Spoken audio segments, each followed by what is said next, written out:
Ready start.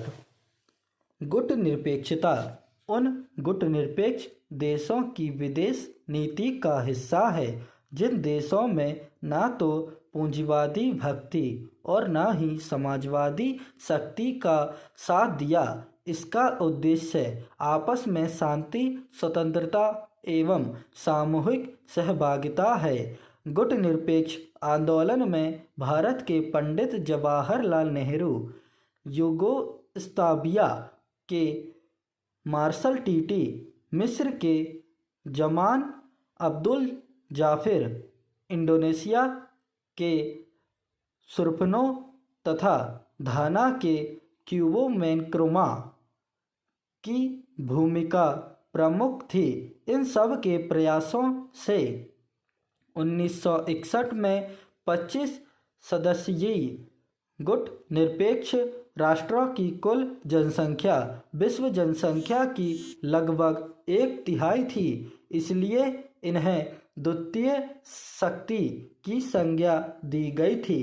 प्रारंभ में जहां इसके सदस्यों की संख्या 25 थी, वहीं इस समय 118 गुटनिरपेक्ष राष्ट्रों की कुल जनसंख्या विश्व जनसंख्या का 51% है एवं गुटनिरपेक्ष आंदोलन संयुक्त राष्ट्र संघ के बाद दुनिया का दूसरा सबसे बड़ा अंतर्राष्ट्रीय मंच है।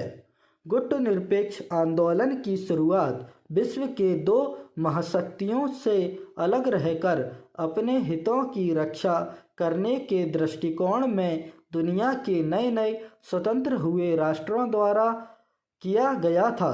तब से गुटनिरपेक्ष आंदोलन की प्रासंगिकता पर सवाल उठाए जा रहे हैं, जो कि जिन परिस्थितियों में इसकी शुरुआत की गई थी, अभी वैसी ही परिस्थितियां ही नहीं रहीं। लेकिन पिछले कुछ वर्षों में आयोजित इसके शिखर सम्मेलनों के विषयों पर गौर किया जाए तो इसकी प्रासंगिकता स्पष्ट हो जाती है। इसका उद्देश्य शीत युद्ध एवं सैनिक गठबंधन से अलग रहने के अतिरिक्त आपसी संबंधों के द्वारा प्रगति भी था। आतंकवाद एवं पर्यावरण संकट जैसी वैश्विक समस्याओं के समाधान में इसकी भूमिका अहम हो सकती है और इस दिशा में प्रयास भी किए जा रहे हैं। विश्व शांति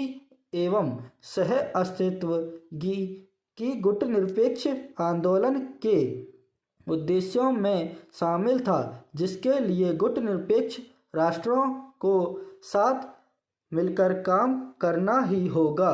पैराग्राफ चेंज। बेंगलुरु के समीप एक तालाब में डूबने से हुई छात्र की मौत सेल्फी की लत के शिकार लोगों के मुंह पर किसी करारे तमाचे से कम नहीं मानी जा सकती। नहाते समय तालाब में डूबने वाले छात्र का दुर्भाग्य यह था कि उसके साथी छात्र उसे बचाने की जगह तालाब किनारे खड़े होकर सेल्फी लेने में मशगूल थे। 2 महीने पहले पंजाब में सेल्फी शौक चलते 2 बहनों की नहर में डूबने से मौत हो गई थी। देश के अलग अलग हिस्सों से ऐसे दर्दनाक हादसों की खबरें आए दिन अखबारों चैनलों की सुर्खियां बनने लगी है। एक जानकारी के मुताबिक विश्व में सेल्फी लेने के दौरान होने वाली मौतों में भारत का स्थान टॉप 5 देशों में है। सवाल यह है कि बेंगलुरु के समीप डूबने से हुई छात्र की मौत को मौत न मानकर क्यों न हत्या माना जाए। अपने डूबते साथी को बचाने की जगह सेल्फी में मशगूल होना क्या गुनाह नहीं माना जाए। सेल्फी का शौक अगर किसी की जान पर भारी पड़ने लगे तो इसे समझदारी नहीं माना जा सकता।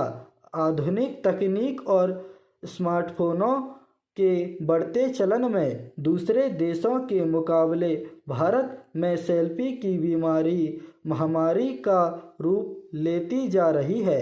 चलती ट्रेन में गेट के पास खड़े होकर सेल्फी लेना आत्महत्या की कोशिश नहीं है।